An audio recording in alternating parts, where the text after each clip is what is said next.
Coach Elko said it at SEC Media Days. It sounds like Conner Weigman is finally 100%.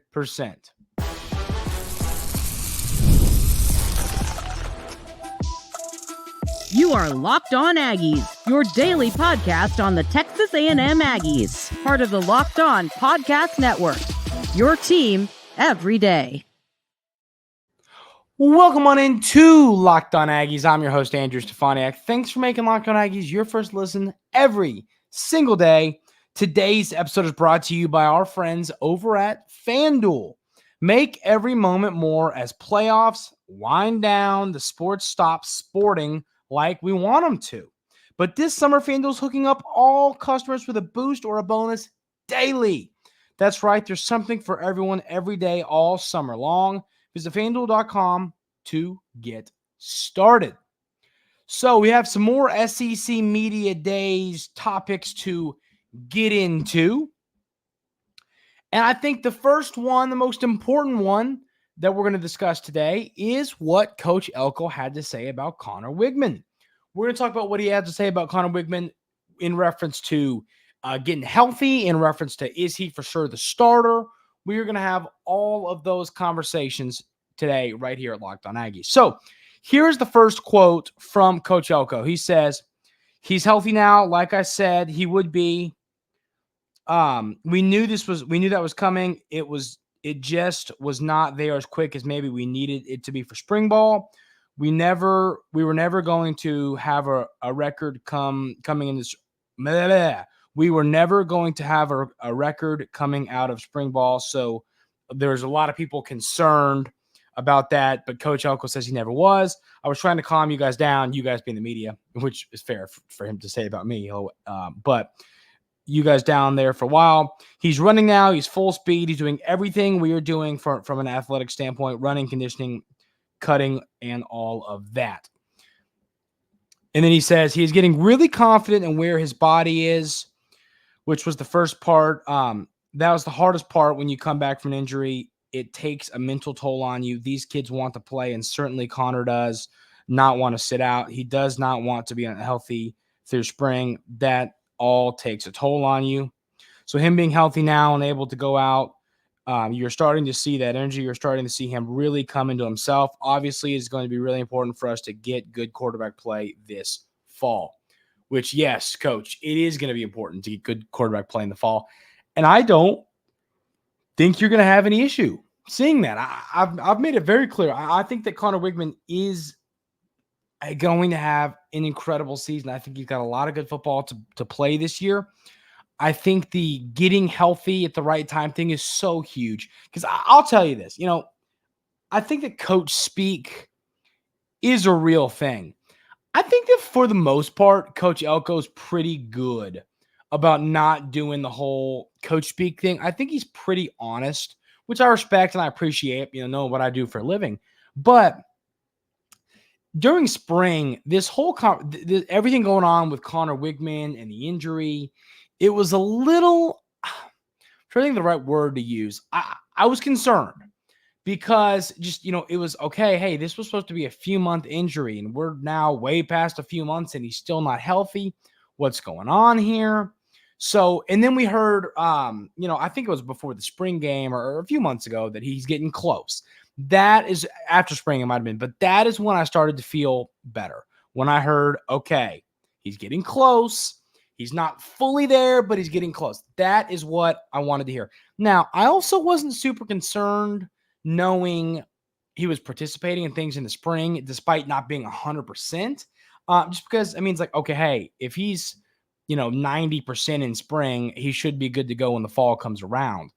My concern was maybe it's one of those things where you get a surgery and you're kind of just never the same and you don't move like you used to. Like, I was concerned it was one of those type of things.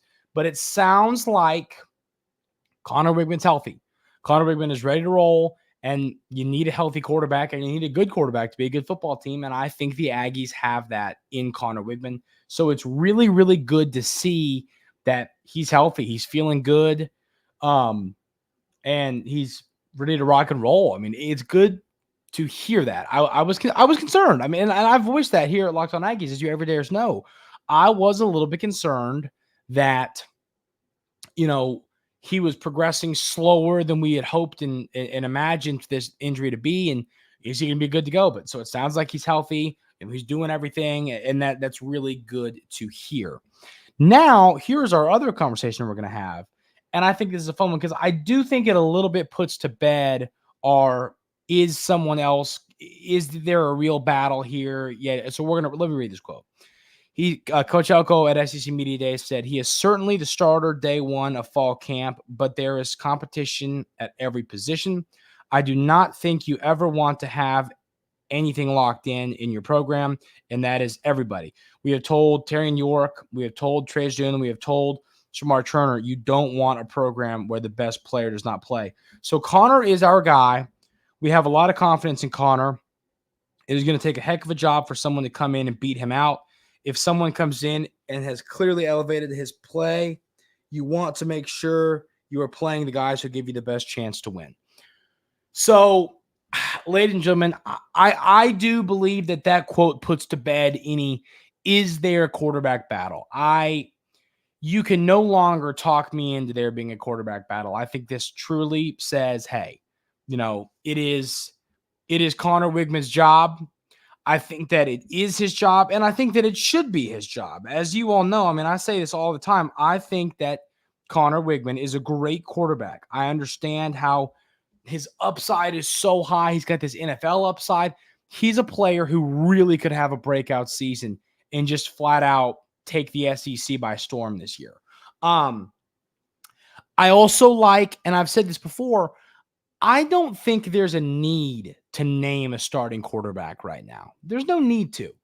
I think that you can wait. Now, I would name one a couple, 2 to 3 weeks before the season starts, just so that, okay, hey, you're preparing for Notre Dame. We're going to take all of these reps. We're going to take all of these snaps and give them to the guy who we think is going to be, who's our starting quarterback with the ones. Because I do think those reps are valuable. I remember I had some people push back last year on that. And they were like, Andrew, I think everybody needs the reps. And to me, I disagree there. I really believe those first team reps are valuable, especially if you know who your guy is. So let your guy get those first team reps. So that's why I would do it 2 to 3 weeks before the season starts. So then all the reps that are going to be used to prepare for Notre Dame, you're going to see Conner Weigman be able to have. He's going to be able to have with his starting receivers and starting tight end and starting offensive line, starting center, all those incredibly important, valuable reps he'll have under his belt. And I think that matters. So, but I like what Coach Elko is saying here. There's no reason for him to name a starter right now. Let these guys compete. Let Reed and Henderson go out there and fight. You never know. I feel very confident in the fact that Conner Weigman's going to be starting quarterback. Y'all know my thoughts on that. I think he's a great player. I think Conner Weigman's the guy. I think he's got an NFL upside. I think he's got an NFL future. But I also believe that you've got 2 great quarterbacks on this team that aren't named Conner Weigman. So I'm anxious to see how much do they give him any kind of run for his money, or is it just pretty much always going to be clear that Conner Weigman's the guy?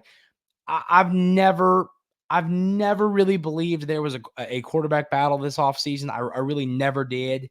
There were some points where I was like, okay, I really like both Reed and Henderson. I think they're both great quarterbacks with high upsides, but I think Conner Weigman's the best quarterback. And that is why really at no point did I ever think, okay, there's a legit quarterback battle here. I never really believed that. I'm a full believer that he was the guy. I'm a full believer that Conner Weigman was the guy, and I don't think that's changed, and that my opinion won't change. But I still, like I said, Coach Elko, let these guys compete. You want Conner Weigman looking over his shoulder. You don't want him to go through these next few months, knowing he's the guy, just because everybody that's played sports, the whole, if you have someone to look behind, if you have to look over your shoulder, it always makes you play a little harder, compete a little bit more than if it's your job. So it's not a bad thing to keep Conner Weigman, kind of having to worry about, is it my job? It's a good thing is what I'm saying. But yes, I do believe Conner Weigman will be the starting quarterback for the Aggies. And it's great, incredibly exciting to hear that he is healthy and ready to rock and roll for the season. 24/7 Sports made a bold prediction for the Aggies, and it's a really interesting one. And we'll talk about it coming up right here on Locked On Aggies. But first, I got to tell you about our friends over at FanDuel. I love sports. I love them so much. I never want them to stop. But as the playoffs have wound down, we get fewer games and the sports aren't sportsing like I want them to. But FanDuel lets me keep the sports going whenever I want. All I have to do is open the app and dream up bets anytime I'm in the mood. And this summer, FanDuel is hooking up all customers with a boost or a bonus daily. That's right. There's something for everyone every day, all summer long. Head over to FanDuel and start making the most out of your summer. FanDuel, official sports betting partner of Major League Baseball and also, of course, the Locked On Podcast Network.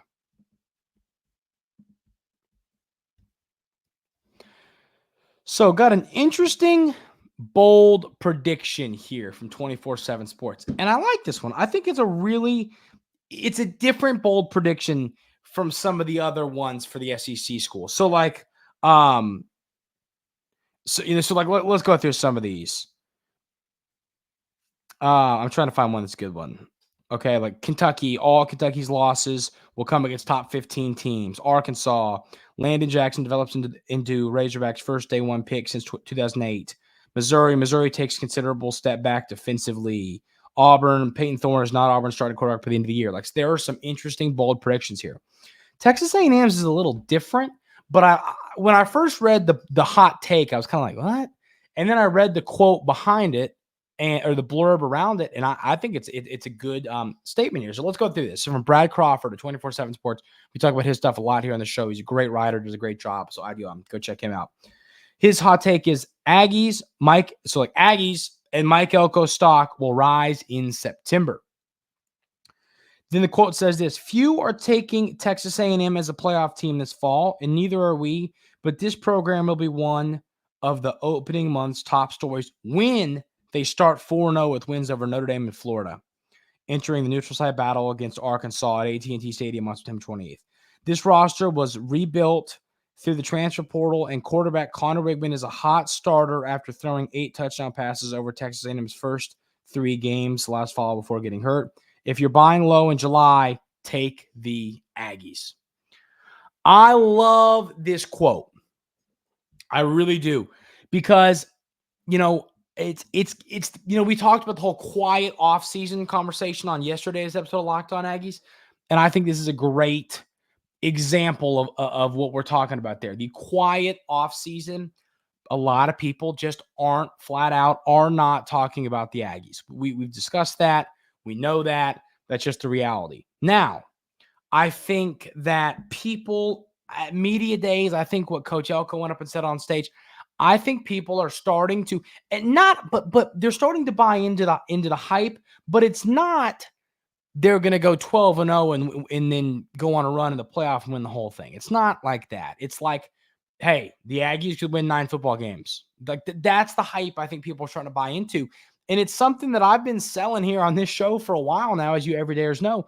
I am a big believer that Texas A&M can win 9 football games this year if they overachieve. And they have the schedule necessary to overachieve. So I'm really excited to see what this season looks like. I'm a lot more, it's funny. I'm a lot more excited for this season than I was last season. And last season, there was a lot more hype surrounding Texas A&M. I think my excitement around this season has to do with the fact that I really believe that people are undervaluing this football team and that this football team is getting ready to prove people wrong.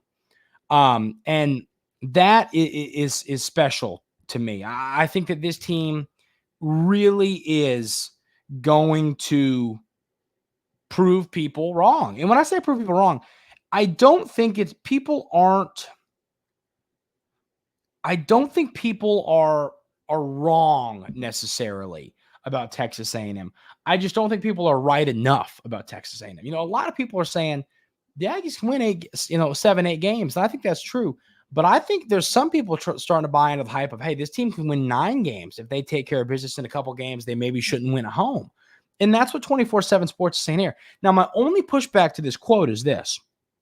The whole few are talking about Texas A&M as a playoff team. Neither we, but when they start 4-0, if they start 4-0, the playoff is really obtainable because that means you've won 2 already in 4 games of, I think, the most crucial swing games on this schedule. If you win 9 football games, you have an outside chance to make the playoff. If you win 10, you are more than likely going to make the playoff. I think if you start 4-0, the 9 wins, let's pull the schedule up because I want to explain this. If you start 4-0, you have to look at this schedule and you have to say, okay, so you beat Notre Dame, McNeese, Florida, and Bowling Green. I think Arkansas is going to be bad. I think then you go 5-0. Let's say you drop 1 to Missouri, you're 5-1. I think you beat Mississippi State, you're 6-1. I think that you beat I think that the Aggies win one of these 2 games, Missouri and LSU, one of those 2. If I had to pick one, I'd say Missouri. So let's say that. Let's say you beat Missouri, you start 6-0. You beat Mississippi State, you start 7-0. Lose to LSU, beat South Carolina, and then so you're 8-1. Beat New Mexico State 9-1. At Auburn, another swing game. At Texas at home, another swing game. My point is, if you start 4-0, I think you're a better football team than Arkansas. I think Missouri's a little bit overhyped now. I think Mississippi State's going to be bad. I think LSU is going to be really good. I think South Carolina is going to be eh. I think Auburn's going to be eh. Like, these are all winnable games. They are.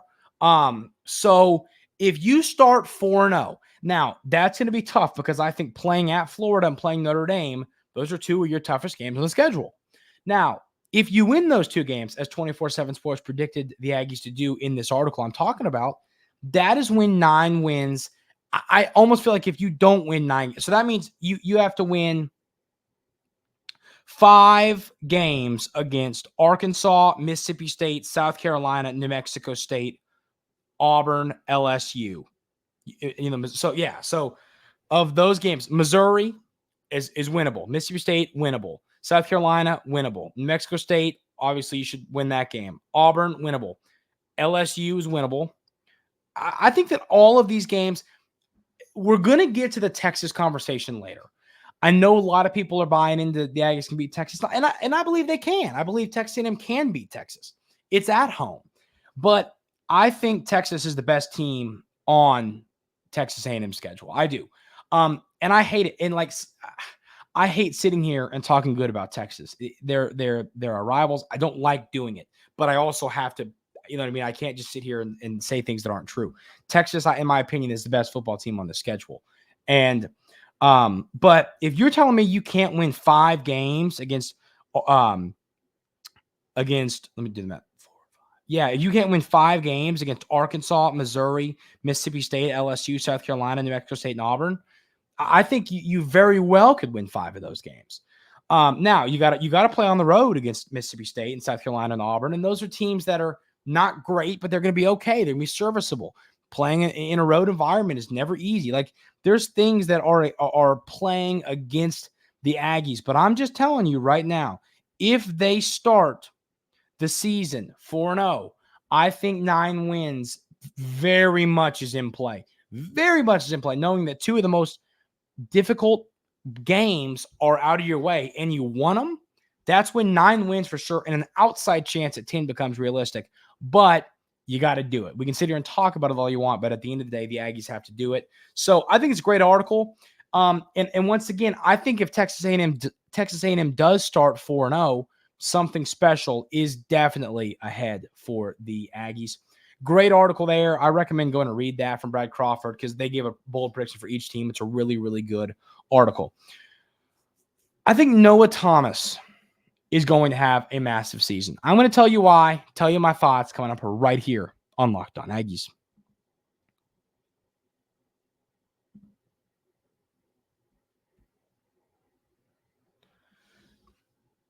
Noah Thomas is a fun topic when you're discussing Texas A&M football. His upside to me is absolutely through the roof. I think that Noah Thomas has such a high upside, it's hard to even put into words. I think he is an all-around great player.